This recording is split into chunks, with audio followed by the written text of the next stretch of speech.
Ka shanse që listë arrestime të dyta? Qëndrojmë një dosje hetimore.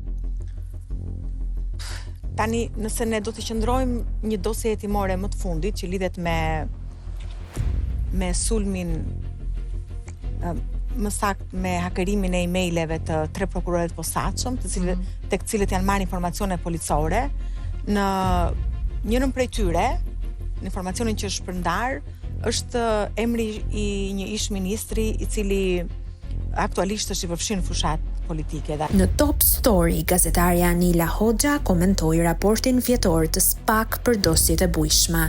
Hoxha tha se ajo që doli në dritë nga hakerimi i emaileve të prokurorëve është se një ish ministër po hetohet. Analiza vjetore përfshin vitin 2024. Kreu i SPAK do raportoj dhe në parlament për punën vjetore. Dosja më e bujshme dhe njoftimi më i klikuar është dosja e Ilir Metës. Çështja e zotit Meta që u arrestua dhe vijon në paraburgim. Llogaritet dhe çështja ndaj ish-kryeministrit Sali Berisha, prokuroria e cilëson si rekord hetimor të vetin. Nëse do t'i qëndrojmë dosjes hetimore më të fundit me hakerimin e emaileve, në njërin prej tyre është emri një ish-ministri. Aty konfirmohet se SPAK po heton, tha Hoxha. Prokuroria e posaçme ka vendosur një platformë për denoncimin e krimeve zgjedhore dhe ka një fluks shumë të madh denoncimesh.